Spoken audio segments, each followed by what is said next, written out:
Haleluya. Bwana asifiwe.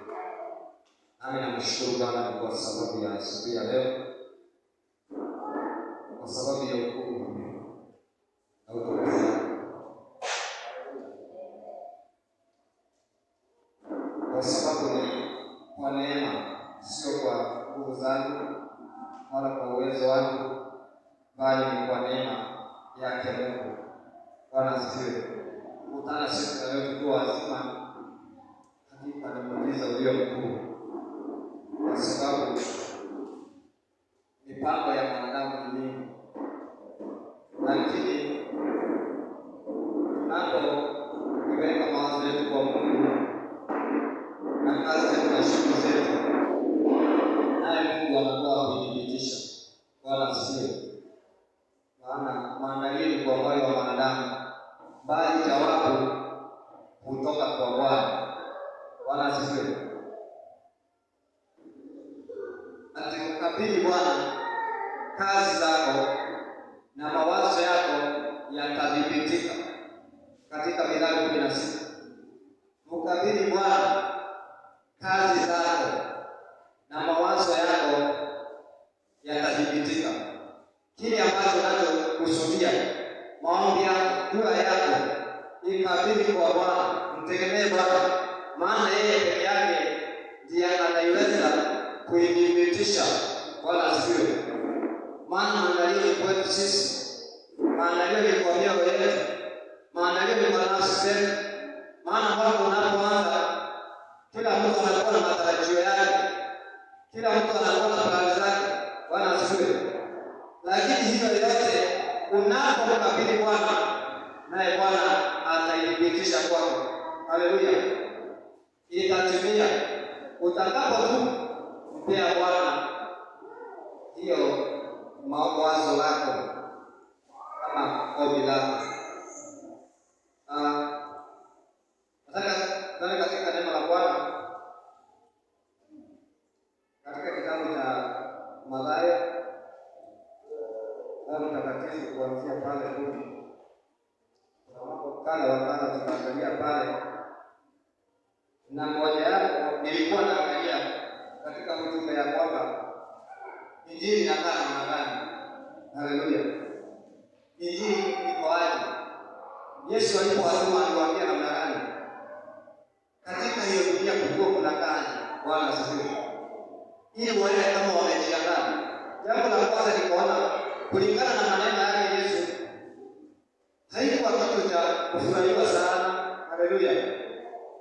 Maana neno ni upanga ukatao kuwili. Bwana asifiwe. Ukipita hiyo nakata pale, ukipita hiyo nakata pale.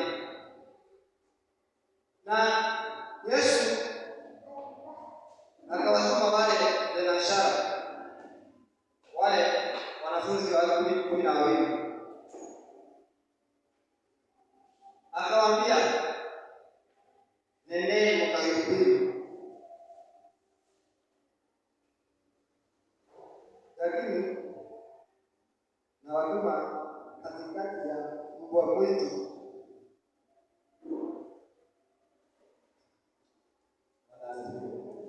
Kwa hivyo mimi nikiangalia Injili na sikiti ya kupigwa kwa mara nyingi. Bwana asifiwe. Mara nyingi ni accusation zinakuwa nyingi. Maana utaiangalia pale,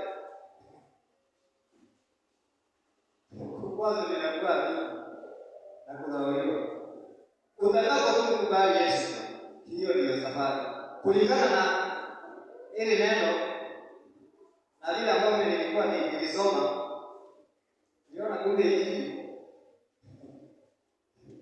sisi tutamshangiliwa na kupigwa magoti hiyo watu wala asifu. Maana neno linatoka mtu linakuumiza hata mahali pale, lakini linakurekebisha. Bwana asifiwe. Sasa unasikia nikisema ya kwamba neno la Mungu wanaopotea ni kubavu. Bwana asifiwe. Maana wewe kwa Bwana alijua wewe utakayeelewa. Wewe unajua si kubavu. Kwa sababu mambo ya imani nyingine inakaa kama Mungu ajielewe. Yaani unataka mtu na unaambia Mungu wewe hadi Mungu asito. Yaani unaniambia niamini na sasa hivi ndio inanisumbua. Haleluya. Kwa mtu wa kawaida anashindwa, unakuwa sawa kweli. Katika imani ndio mtawazimu. Wewe hata ni kama ujielewa. Maana unatabiri kitu, yaani hata ujielewa lakini ni kama uko naye. Haleluya. Wewe ukiangalia hauoni ni wengine wanaona. Maana maandiko yanasema aliye mmoja anasema afanye nini? Amepona. Aliye maskini anasema nini? Ni tajiri. Bwana asifiwe. Kwa hivyo kwa muonekano wa mambo ya roho kuna mambo utashauriwa. Kuna mambo. Sasa tuangalie katika hiyo kuanzia pale 11.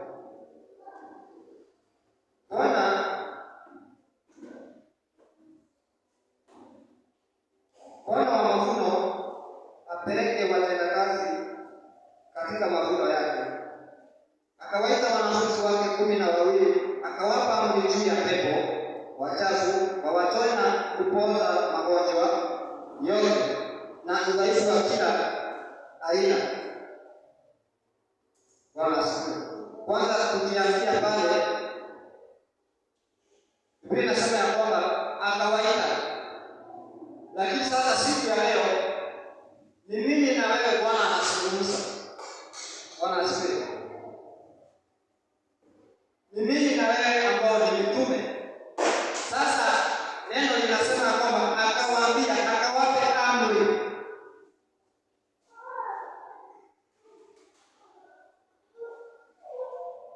Akawapa amri juu ya mapepo wachafu, watu ambao wamekosa magonjwa. Kwa hivyo hivi vitu vyote vikawekwa chini yao, maana walipewa mamlaka. Bwana asifiwe. Walipewa mamlaka kwa hivi vitu vyote, ya kwamba mtawatemea mapepo itawatii. Bwana asifiwe. Maana Mungu na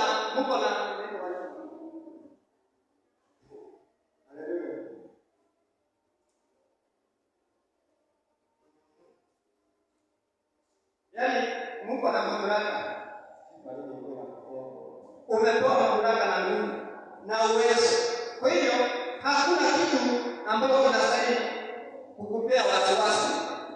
Maana according to neno, kwa sababu sasa si alikuwa anazungumzia ni mimi na wewe. Bwana asifiwe. Kwa hivyo wewe hata kusema walikuwa ni hawa akina Balamai, akina Sibina, si hawa sahihi sisi. Bwana asifiwe. Ambao tunalisikia na tulisoma hilo neno. Haleluya. Kwa hivyo nasema ya kwamba ametupa nguvu na uwezo na mamlaka juu ya pepo, hata ikiwa inakaa ndani. Maana hata ndio maana alisema hapo ya kwamba hii pepo inakaa na inakaa hivi. Kile ambacho aliagiza alipokuwa kiwazima, nimewapa amri.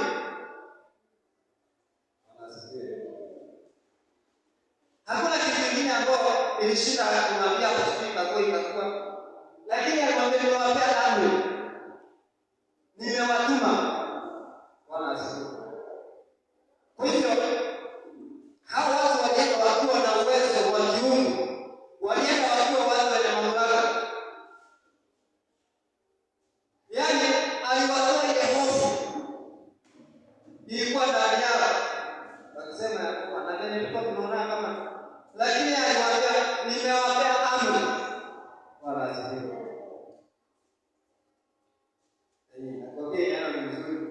Yaani unapokutana na mtu mwenye ana pepo, wewe kazi yako ni kuyaona. Hakuna kazi nyingi kwa hapo. Haleluya. Kwa sababu tayari uko na mamlaka ndani yako. Maana hili neno linakupea mamlaka, linakupea uwezo. Kwa hivyo hauna sababu ya kuwa na wasiwasi ndani yako. Ukiwa na Mungu hauna sababu ya wasiwasi. Haleluya. Maana miujiza na hizo vitu vyote hazitafanyika kwa sababu umetimiza sheria zote. Ni kwa sababu umemwamini Kristo. Ndiye njia na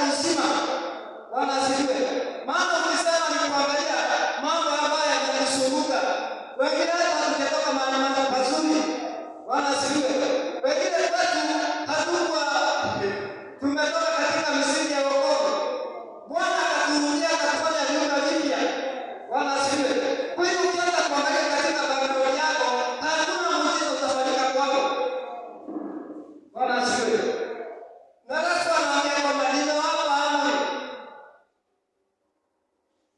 kwa sababu alishampokea, sasa mmepata uwezo na mamlaka. Mimi kwanza hiyo neno ambalo linanifurahisha. Haleluya. Akia kwamba nimebeba uwezo.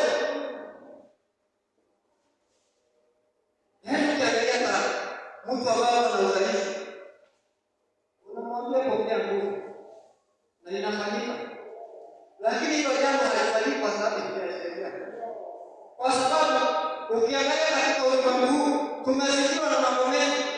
Tunaona vitu vingi. Tunakosa na wanadamu. Bwana asifiwe.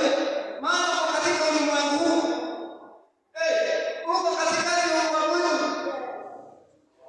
Uko katikati ya watu wabaya. Watu ambao wanalinda roho yako. Wanauliza unatapata shida siku gani? Bwana asifiwe. Kwa hiyo ukiangalia hiyo mambo, hakuna muujiza utafanyika kwako. Ile kitu ambacho unastahili kujua kwamba unamwamini Kristo. Unamwamini, unaliamini hili neno. Haya mambo yanafanyika kwako. Ni wewe na mimi neno linazungumza. Maana hawa zinashara kuna mwenyewe kweli. Haleluya. Sio kuna mwenyewe. Lakini hili neno likifundishe. Hiyo kazi ambayo inafanyika kwa sababu inafanyika mpaka sasa. Maana sahihi inasema wale walikuwa wanafanya sahihi hatuwezi fanya. Bwana asifiwe. Lakini akikwambia mimi namwamini Mungu. Haleluya. Kiwango changu cha imani kitategemea. So tutaruka hapo maana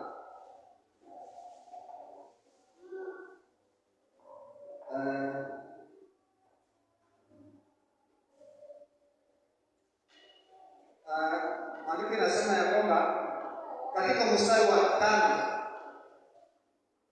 hao thenashara Yesu aliwatuma akawaagiza akisema, katika njia ya mataifa msiende wala katika mji wowote wa Samaria msiingie. Afadhali shikeni njia kuwaendea kondoo waliopotea wa nyumba ya Israeli. Na katika kuenenda kwenu hubirini mkisema, ufalme wa mbinguni umekaribia.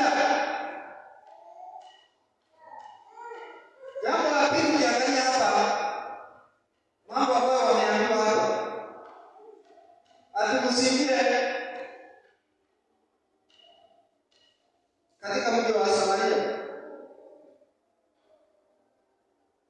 Yaani nimewatuma kwa ambao wamepotea.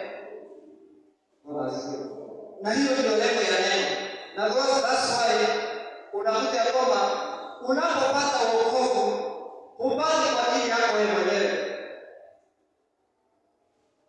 Haleluya. Hiyo mamlaka sio kwa sababu yako wewe mwenyewe. Ni kwa sababu kuna kazi kwa mbele yako. Maana hiyo ndio maagizo ambayo neno lilikuwa likiwaagiza. Bwana asifiwe. Sio kwa sababu yako wewe binafsi. Kwa sababu anasema kwamba hao ambao wanamjua waachana na hao. Lakini hao ambao wamepotea, hao ambao hawajui, naona ni yeye mwende wapi? Huko. Mungu atangaza habari njema. Haleluya. Maana hao tayari wengine wameshajua. Wameshajipokea. Kwa hiyo mahali kuna shida ni huyo ambaye amepotea. Bwana asifiwe. Na sasa ninafurahia hata wakati ya mahubiri naenda katika mitandao. Maana kuna watu wengi sana ambao tunafikia ambao hawamjui Mungu na kupitia hapo wanampokea Kristo. Bwana asifiwe. Kuhubiria hawa ambao wanashikao huku na sio kwa anasema ya kwamba hata sisi mtu anapokana unaweza kukaa ni yule huko. Huyo mtu ndiye Mungu anamtuma kwako. Bwana asifiwe. Wewe ambao uko hapo afadhali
kuna kupoza kufungwa na shetani. Hata mwingine anakaa na shindo, kuna kuwa na Mungu kweli. Mungu anakuuliza. Na unaona huyu mtu ako sawa kweli? Wako namuuliza, ako sawa? Shida ni kuwa amefungwa. Na wewe ndio umefungwa kwako. Umuonesha uzuri wa Mungu. Haleluya. Umuonesha upendo wa Mungu. Akaibadilisha njia yake. Haleluya. Ili akatazamie njia ya msalaba. Hiyo ndio kazi ambayo tumeagizwa kuifanya.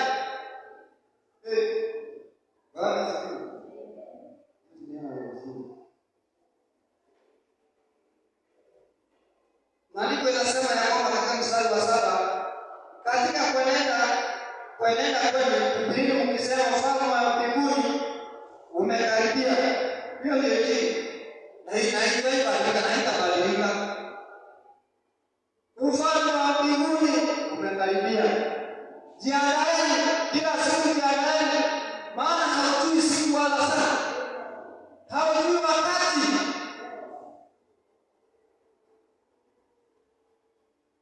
Kaza Kristo alisema yeye ati ibada mbele yake alikuwa na hilo jambo. Haleluya. Kwa hivyo nasema kwamba ufalme wa mbinguni umekaribia, lakini haikupea miaka mingapi. So wala ni mbaya kama umejiandaa.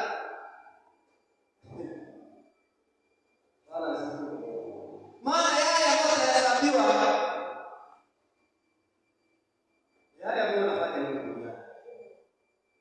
Tuseme kulingana na Biblia, wakati umekufa sisi maandiko tunasema ni judgment. After death, judgment. So tuseme kama ufalme wa mbinguni umekaribia, wewe huko umejiandaa kufa, sio umeenda katika hukumu. So ni wakati ambao hai. Kama unajiandaa. Haleluya. Hakikisha unakaa sawa katika njia za Mungu, katika mapenzi ya Mungu. Maana siku ya kwenda haujui. Haujui ya siku. Sasa unasikia mtu anakuambia kwamba wacha nikulakuja raha, alafu nitakuja. Kuna mtu akiniambia kijana nikamwambia wewe. Sawa. Kipe moja. Haleluya. Lakini ukumbuke ufalme wa mbinguni umefanya nini? Umekaribia. So fanya mambo ambayo unalofanya, lakini ukweli ni kuwa haujui siku wala saa. Aniambia bado kijana, aniambia mambo mengine mazito ambayo nitaisumbuza. Yaani nakupea sababu. Mimi nitakaa hapo si vizuri kwa hapo. Hata kuna baba. Haleluya. Lakini nikamwambia ole wako. Maana wengine wanasema hivi. Lakini anapokuwa mgonjwa hata simkumbia nenda kumtafuta. Bwana asifiwe. Wanapiga mpaka simu. Mungu wa Mungu unaweza niongoza kwa ombi na toba. Yaani hiyo ni kumaanisha hata wakikataa siku ya malisho tuko hapo. Bwana asifiwe. Haleluya. Hata wanapokataa kusikia, tutakuja kwa wajeni baba. Lakini kama hukupokea Kristo, bado siku na kungoja tu. Unajua wakati mtu ako katika shida anakuwa analia Mungu hatumii sana. Sasa hiyo alikuwa Mungu hospitali. Sasa amefika mwisho. Namwambia hata umwambie Yesu anasema hivi na hivi. Hata shika kila neno, hakuna hata yenye anapotea. Hata moja. Lakini huyo mtu ukimwambia kwamba wakati ni sasa, anakwambia ngoja kidogo. Kwani wewe unajua saa yako? Hujui kesho yako. Hata muda mmoja haujui. Unadabia tu kwa neema ya Mungu. Maana hujui baada ya saa moja nini kitahappen. Bwana asifiwe. Haujui kufikia jioni, ni nini kinafanyika katika ulimwengu huu? Katika ulimwengu wa roho kuna mambo yanafanyika na haujui. Maana kuna mjamaa anaitwa Shetani na anakuwa humu akipiga rauka, hajulikani exactly mahali hapo, ati ako mahali fulani, ati sasa hivi makao yake tayari kama hapo makao. Maana hata wakati anaenda kumstaki na yule mbele za Bwana, anaweza kuwa wapi? Unajua si mtu kweli, na hata kama ongea kweli hawezi, na hata wakati hata ongea kweli bado anakuwa kidanganya. Bwana asifiwe. Maana asili yake ni uongo. Yaani atakataka kuongea kweli. Sasa anasikosa anaongea kweli, bado anaongea uongo. Maana Mungu anamuuliza wazi, ulikuwa wapi? Nilikuwa Mungu, nilikuwa hata ikizaa bahati. Mungu sasa mtu akupigia na maanisha nini? Mungu akupigie simu wewe. Fulani uko wapi? Niko huko. Mtu anakuambia nini? Niambie huko hapo ulipo. Ndio jibu. Lakini anasema ya kwamba nilikuwa huko.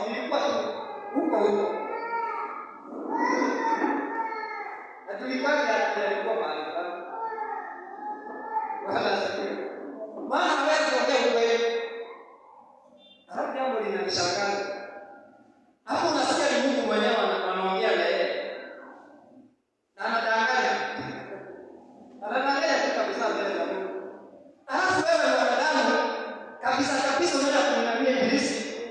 Unatarajia kuambia ukweli. Kabisa bado unamwabudu. Unachukua mtoto wako unampea Shetani.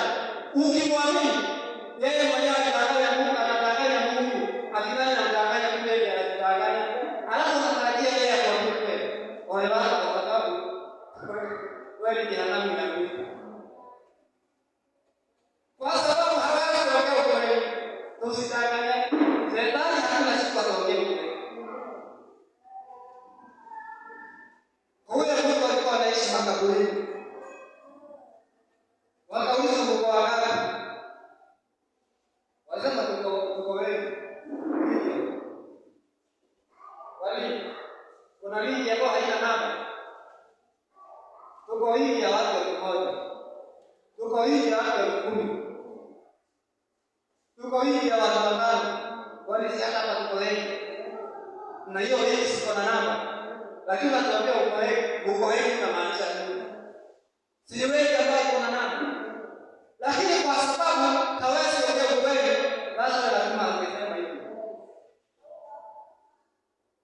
Anamwambia Yesu, kwa hapa maana imeandikwa katika Biblia nitakuelezea mara nyingi. Ni kweli ndio imeandikwa. Ni kabisa imeandikwa hivyo. Lakini nia yake sio hiyo. Inakaa kwa Mungu kwa kitu cha muhimu sana. Atakuelezea mara nyingi. Yaani amwambie ifanye kusahau. Haleluya. Lakini nia yake anajua kwamba anataka kumtenganisha na Baba.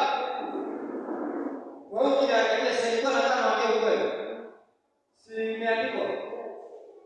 Bwana asifiwe. Nilifanya Shetani na maandiko sana. Lakini sio kwa sababu anataka kukusaidia. Anataka kukuangusha. Maana hiyo ni asili yake. Na ukisikia kwamba anajigeuza kama malaika wa Mungu, ni ukweli. Ni ukweli. Maana wakati anajigeuza anataka kufika. Inakaa kama ndio hicho. Wakati unashachukua ndio unagundua wewe ilikuwa ni fake. Haleluya. Anakufunga macho. Anajigeuza kwa kitu chochote. Anazidi. Wale niulize. Yeye anamwisi anataka siku ni Yesu. Anabeba polisi. Na Biblia ndani. Lakini katikati ya Biblia anaweka nini? Anaweka kukuta. Kwa sababu Shetani anakuwa hivi. Unakaa unaona mhubiri. Siku na watu wanatumia ile neno kudanganya watu na kupoteza watu. Kwa hiyo hii kazi ya nani? tena amenyamaza. Bwana asifiwe. Hiyo ni kazi ya Ibilisi. Maana nataka kukwambia inakana kuambia ukweli, maana si neno. Inakana kuambia ukweli, lakini nyuma hiyo ukweli yake ni uongo. Sasa ile yake sabia kwa ni ukweli. Bila sabia kwa ni uongo. Hakuna ukweli mingi na kagongo kidogo. Hiyo inakuwa ni uongo. Kama ni ukweli inakuwa ni ukweli yote. Hiyo ni ukweli. Wala siwe. Lakini hakuna ati sasa nenda pale kazi. Atangana tu kidogo hapo. Ndio faulu. Ndio faulu tafaulu. Unajua labda zingine inakaa tamu. Lakini mwisho wake ni mauti. Inakaa mzuri na unakia kazi. Unasema lakini unaelewa tu. Yaani wanaenda pia. Bwana asifiwe. Umeudanganya kabisa. Maana hata wakati alienda pale kwa shamba la yeye. Kwani si alienda kama mtu mzuri. Kwanza alianza bali ukio huo. Hata ukio kuna mrama muda. Ndio ndio watu kama wanaona huko. Akalimulia moja. Akawa akiapilia. Huyo naye akapilia ili ikulia moja. Yale yale ndio haija wewe anataka kuambia ukweli lakini kuna mali anakupeleka. Wewe kila mara wasio naenda kwa nani? Ili kwa mwali yao uogope kaka. Bwana asifiwe. Na wewe kama mtu unaona yenyewe hapo, ukua kama Mungu mwenyewe hapo kuna nini? Huyo mtu akona point. Huyo mtu akona point. Yaani ni kweli kama Mungu. Kwa hiyo kila kitu utafanya kama Mungu. Hivyo kinatembeleana. Unajua hata huyo hata mlefu alikaa katika imani. Ni kweli kama Mungu. Unajua alikuwa anamuona Mungu. Alikuwa anatembea. Anapiga sura yake. Wale walikuwa wanapiga sura kama amuone. Wao wanaongea kitu mwenye uone. Haya. Utakuwa mwenda. Kila siku nasimama pale. Yana ndio watu hawao vitani. Uongo kila kwa hali kwa hali. Na kikoa ya hapo. Wewe kile mgoro. Wewe nyake kwa pia roho ndani ndani wapo. Anaoneka. Huyo anashinda. Kwa hiyo alikuwa anaongea naye.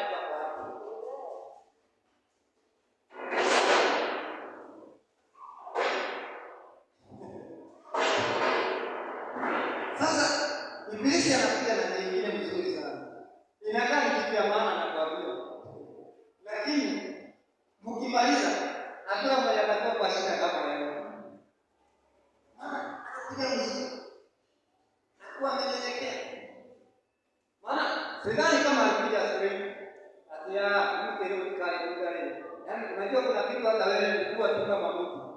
Mtu anaweza kuja kwa mimi kudai kwa hivyo kuruhusiwa. Nyongo itaki ndio yako. Lakini anaanzia bali. Hakutaka kujua Mungu afanye ajabu. Mungu alitaka kwa hiyo kweli anafanya. Anakuja sasa. Nataka hivi na hivi na hivi. Kama sivyo tunaenda. Baba. Wewe salama alikuja kuuliza kitu. Anaanza stori ya maana na kwambia. Sidai. Mama sija kuliambiwa hivi na hivi. Sasa hakuja hata kusema. Unajua shule sijui ya mwalimu. Kitabu yangu. Obvious kuna kauli kuanzia mahali anataka kumalizia. Maana kuna message anataka kuenda kwa sababu anajua si nzuri. Lazima asumbuke kwanza. Asumbuke ndio ukifika hapa kwa mkubaliana. Kwa sababu anajua kwamba akikuja naye ndio ni kigongo na yeye. Anajua mtakubaliana. So lazima atatetea mbele. Ni akifika hapa kwa mkubaliana. Hivyo ni Ibilisi anatumia hiyo. So utakujua mtu hapo kwa hiyo kwanza inakuwa ni kwanza. Atapita mbali sana. Ndio wanaona hadi hiyo. Ninaotoa. Ni mwonge.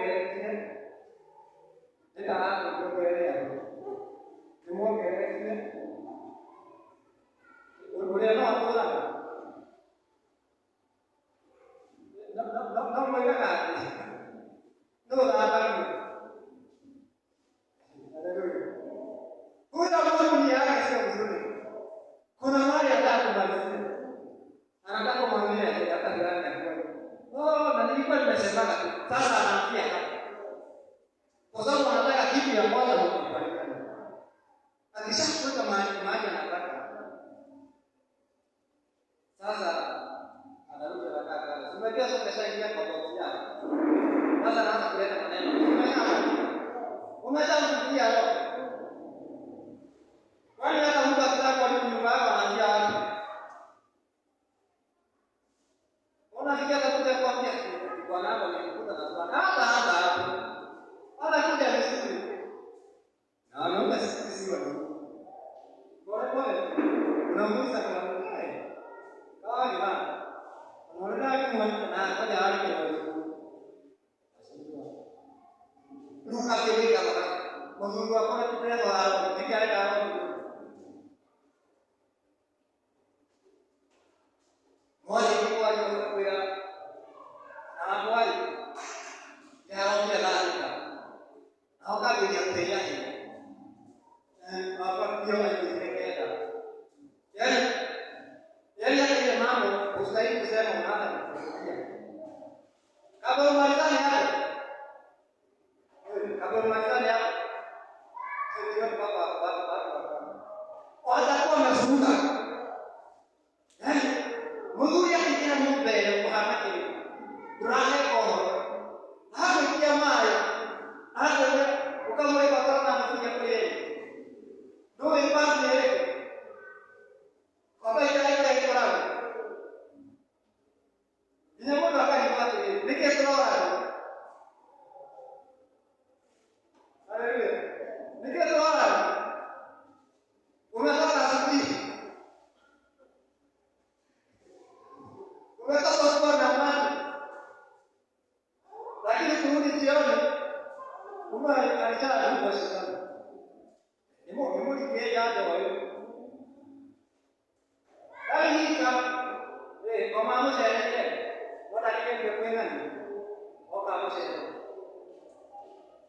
sasa yule yeye atabaki kwake.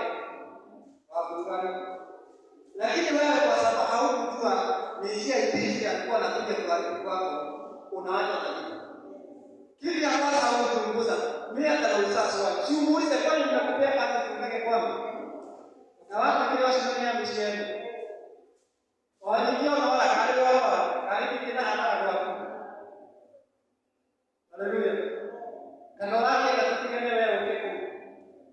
Maana hivyo ndio kazi ibilisi anafanya. Maana mambo ya Mungu ni kuhusu. Wewe tunataka kwa Mungu. Na maandiko yanasema na ndoa Yesu. Kila mtu. Haleluya. Si anianze kujifanya nini?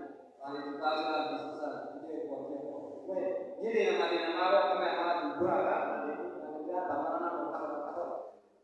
Wote kwa tayari haleluya.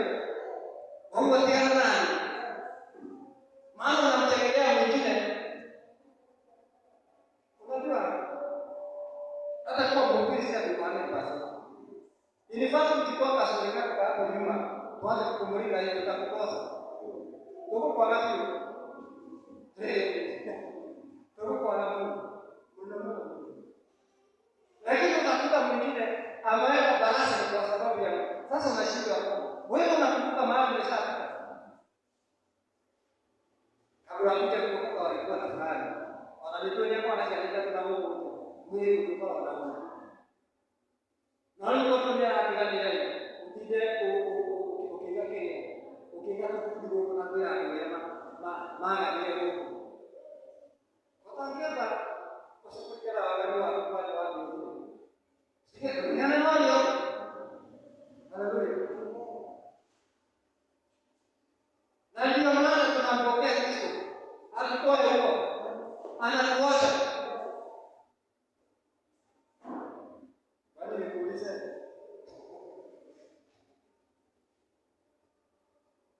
Wakati mtu anaona. Wajua kuna mambo mengi usikikaje nayo. Wewe ni ndogo wako, wewe kama na alikuwa. Huko alikuwa amenyalai kwa mimi. Unataka kwa sababu gani? Dokota hautaweza. Bwana asifiwe. Ukianza kuangalia mahali unaanza kupea story. Mimi sisi tunatoka wapi? Unakuta mtu anataka kuwa matatu wala tukianza sisi. Ndani yake ndio kinaanza kujipigana. Watu waliokiemwa. Wewe una kitu kiasi mtu atakuwa kama wewe unataka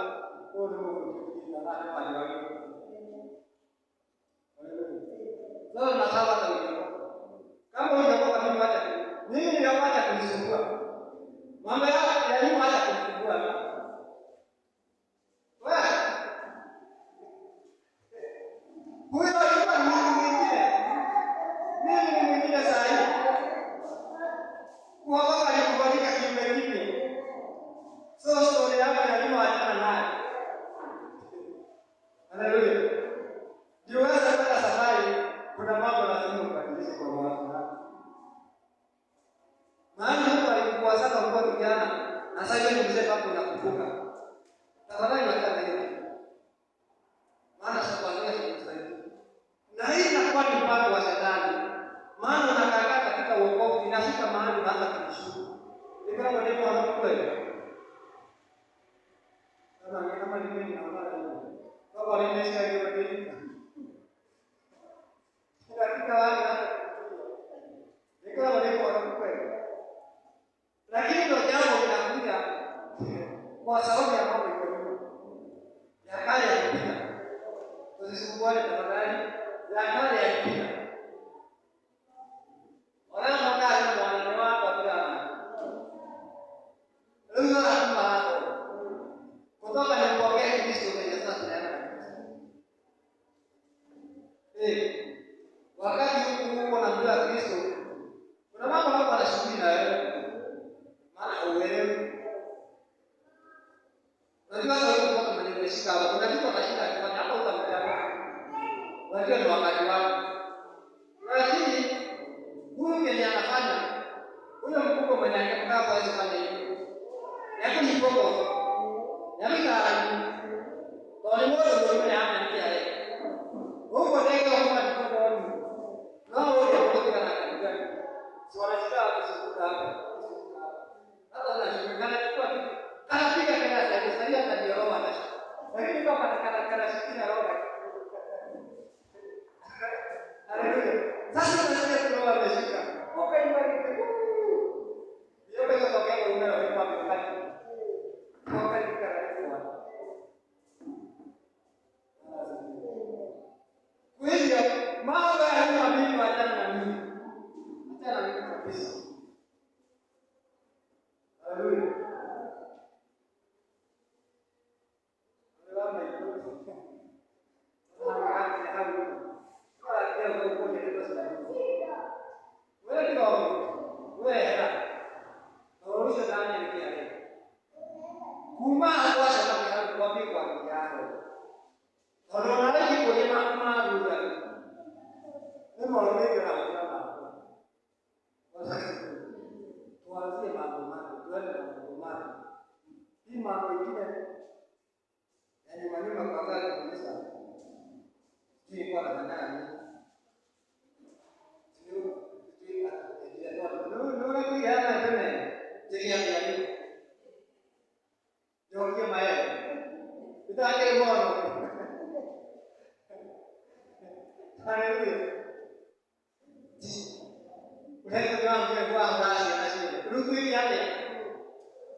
ilikuwa ndio siku.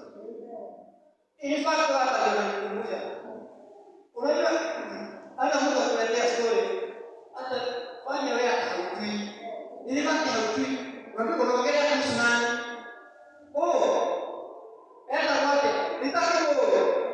Na wale ni hao. Nyinyi mwodoki. Haya, nyinyi mwodoki. Nikiki yule. Ndio wapi?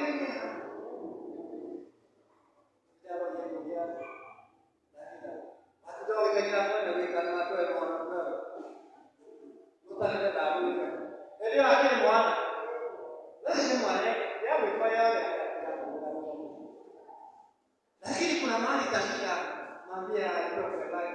Akifanya kile ni kidogo naye bila swali. Kamuliga kama ni mambo tuwe tena nje. Ndio hapo ndio kana na hivyo mambo ya shetani kushitaki kukumbusha ulikuwa ulifanya. Hiyo hapana nayo. Ndio kaya step kwa wokovu. Maana ukianza kuikumbuka hivi, utaangalia wokovu wanza kuona. Kuna maana ya kuwa sana. Unaanza kuja hapa kila saa kukuombea wokovu. Wewe ni nini nakusumbua? Kama unadhania hawa ni wanaopina wanafanya miujiza walikuwa sana. Yaani acha maombi yenyewe. Maombi yenyewe. Eka na maika yaani matia makali ya sasa ambao kama usiku. Wote maika wao jamani tunasubaya. Baada kushinda kitabu mbili alikuwa anafanya wajana na yeye. Utaenda jehanamu kusema fulani alikuwa anafanya hivi. Wewe ndio utaenda jehanamu. Ilifanyika na Mungu. Haya. Bwana asifiwe. Siku maanisha tu alianguka hiyo siku. Alishinda hapo akilia alianguka. Kwa hiyo hata nina kali katika kale na hata kwa ongea katika hilo baba tumeanguka.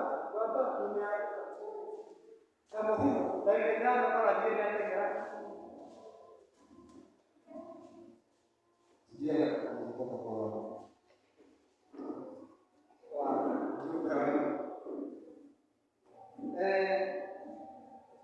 ukisoma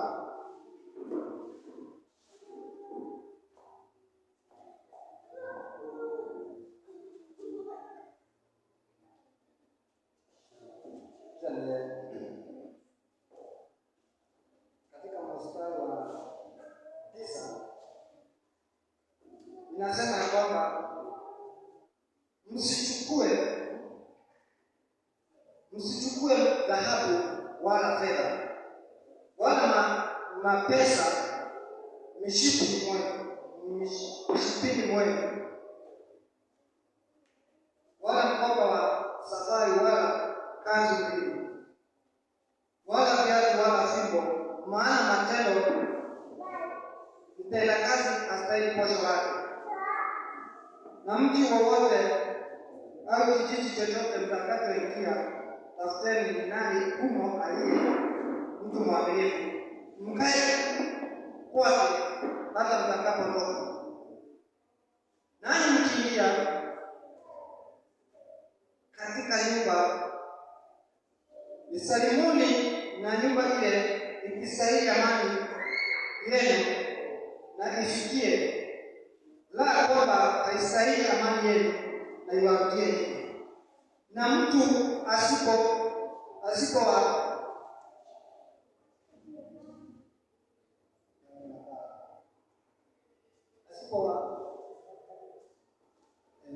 asipowakaribisha wala kuyasikiliza maneno yenu mtokapo katika nyumba ile au mji ule, mteni mavumbi ya miguu mwenu.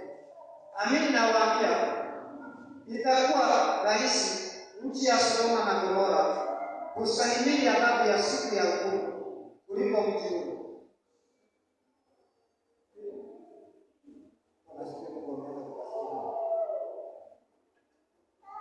Ukisoma mstari wa 10 unasikia kwamba hii maana wanda sisi tunatoka wapi? Kukuombea Yerusalemu. Haleluya. Kabla siomba kwanza uendelee Yerusalemu. Lakini akone mtumeno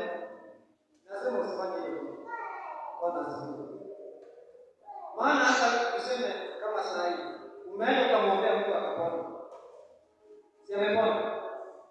Lakini ukiulizwa hiyo operation imefanyika hadi utasema kwa Bwana asifiwe. Biblia inasema ya kwamba msichukue hata na hiyo. Maana mmepewa kule kwa wewe kule. Haleluya.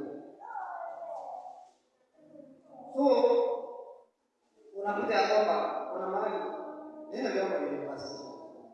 Kuna mahali nilienda kuomba siku moja. Ilikuwa huduma mahali. Mahali shetani alikuwa amefungia watu.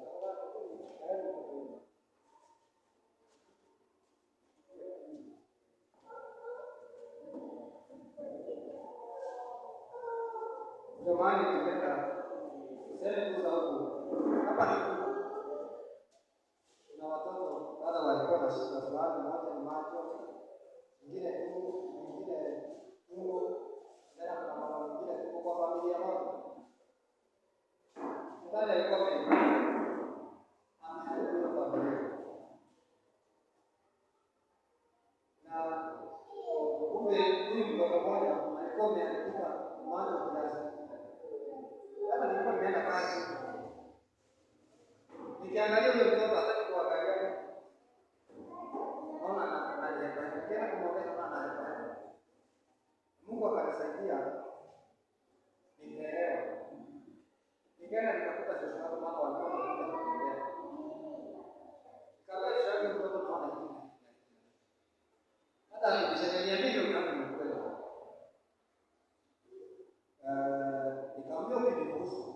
Maana sasa fanya kitu kama mwenyewe amekataa. Naomba na yeye Mungu atamsaidia. Maana hiyo ndio kazi yake. Tuliona wewe mtoto. Akarudi sana. Basi ndio ndio mtoto. Hiyo vitu yote yale kwa watu wake ikarudi ikakuwa sawa. Nikafika mpaka mahali hata mama yake alikuwa anakaa ndoa hivi. Wako na pesa lakini kuna kitu kingine. Kuna mambo mengine pesa hizo. Sasa nilikuwa najiuliza swali. Ikiwa nilienda kuitisha kwanza pesa kuhusu hiyo mtoto. Na kwa hiyo mtoto akasaidia kweli. Bwana. Ingawa yale nilikuwa maana nilijiuliza. Sasa shida haikuwa hiyo. Maana hiyo kazi yote ilifanyika. Mimi nikutumika. Maana mimi siponyaji watu. Bwana asifiwe. Mimi siponyaji watu. Unajua nasikia mtu anasema mimi naponyaga watu. Ukiwa kama nani? Wewe ni kutumika unatumika. Watu wanapona. Maana ukisha kufanisha naenda haujui. Kumaanisha si wewe. Ni mtu mwingine. Sasa ukiniambia nitoke hapa, ninapomaliza kuhubiri niambie nirudie. Maneno yote ambayo yanazungumzwa. Ingawa ni kwa sababu ulikuwa na shida haiko hapo. Wakati nilirudi kanisani. Na ikakuwa ushuhuda. Kumbe shida yangu ilianzia hapo. Shida yangu ilianzia hapo. Mpaka nikajiuliza tena. Kwani kusaidia mtu siku hizi ni makosa?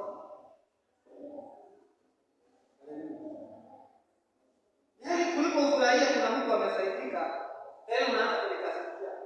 Baba kumbe sisi tulikuwa nikaamua ndio analeta kanisani. Yaani nikuta mtu anaelekea kufa ni mzee. Hata kabla mtu sitakuwa amekufa. So wewe mwenye uko karibu sisi unastahili mshukuru. Sasa ukiniambia kwamba ningemleta kwanza kanisani unamaanisha nini? Yaani siko anastahili kumsaidia. Nakwambia shida yako inaanza. Nani alikwambia? Nani alikupea mamlaka nikashika? Kwani watu wanasemaga Biblia iko imeinamana? Kwa sababu kwani nani anataka mamlaka? Tunaweza kusikia ni nani? Na iko sema ni pasta, haikusema ni apostol. Haleluya. Ni yule ambaye anaamini Injili. Mimi hata nitaka nikashukuru mtamjibu bali.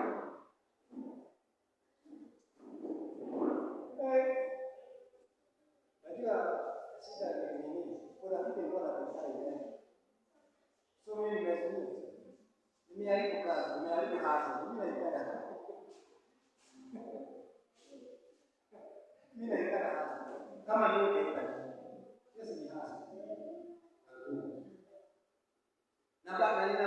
venye nimaliza kufanya kitu, huyo mzazi aliniuliza nitatoa nini ama nikupe nini? Mimi nimwambia tu kitu na nadhani nilipia leo, maana nilikuwa mbali. Nifika tu mahali nilikuwa nimetoka. Maana nilikuwa nimetoka. Na ilikuwa niko tu kemo tu kabisa huko. Nimbaza kawaambia mimi kanipia pesa. Nimejua nitakao. Akaniuliza sasa nikafanya nini kutoka hapo? Nikamwambia siku na mali na hudumu kanisani. Kubwa si mimi nimefanya. Unaona yule mchungaji alikuwa naye. Huyo ndo alifanya kazi. Kuhubiria huyo mtu. Kumsaidia na kujua kwamba maombi inafanya kazi. Kwa Mungu kuna msaada. Maana kama hangekuwa anajua hivyo, hata singekuwa na nafasi ya kusaidia huyo. Nikimwambia kulingana na moyo wako, vile ambavyo utasaidiwa, wewe ukafanya nini? Kuna mtu Yesu alimwambia hiyo kitu. Nenda ukafanya kama vile ambavyo katika sheria ya Musa imesema. Nenda ukafanya hivi. Kwa watu wako. Bwana. Ndio maana hiyo ndio nimesema hapo.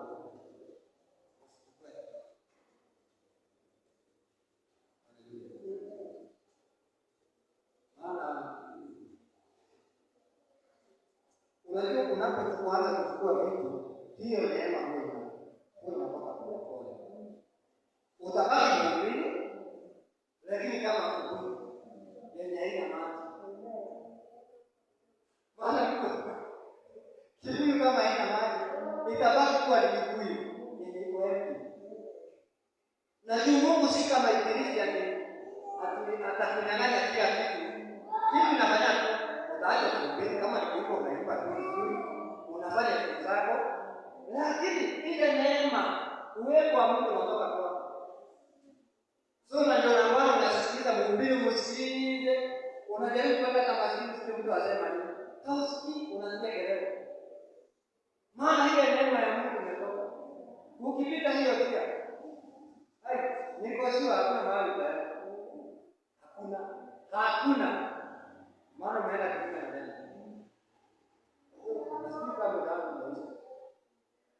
Pia leo kama kama nimesema nini? Haleluya. Na acha nisome kwa haraka.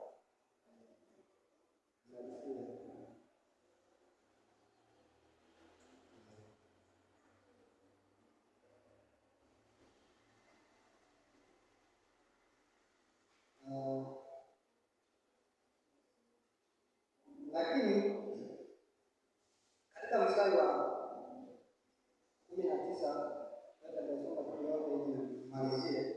Lakini hapo watakapowapeleka msifikiri jinsi mtakavyosema, maana mtapewa saa ile mtakayosema. Kwa kuwa si ninyi msemayo, bali ni Roho wa Baba yenu asemaye ndani yenu. Ndugu atamsaliti nduguye ili auawe, na baba atamsaliti mwana, na wana watawainukia wazazi wao na kuwafisha. Nanyi mtakuwa mkichukiwa na watu wote kwa ajili ya jina langu, lakini mwenye kuvumilia hata mwisho ndiye atakayeokoka. Lakini watakapowafukuza katika mji huu, kimbieni mwingine, kwa maana ni kweli nawaambia, hamtaimaliza miji ya Israeli hata ajapo Mwana wa Adamu. Mwanafunzi hampiti mwalimu, wala mtumwa hampiti bwana wake. Yamtoshe mwanafunzi kuwa kama mwalimu wake, na mtumwa kuwa kama bwana wake.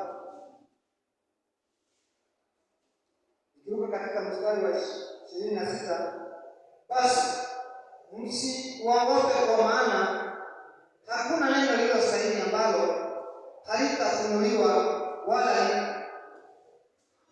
lililofichwa ambalo halitajulikana.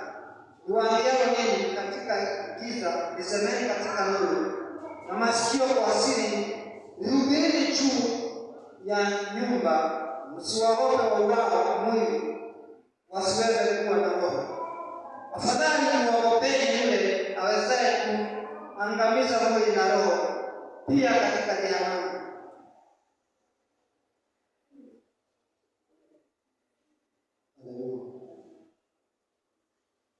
Sijaendelea sana kwa sababu ya muda, lakini ukiendelea chini kuna mahali kusema ya kwamba nasema ya kwamba adui wa mtu ni mtu wa nyumbani kwake. Haleluya. Tutaendelea kusomea. Yaani mtu ambaye anaweza kuwa anaweza kupiga mtu wa nyumbani, si mtu wa nje.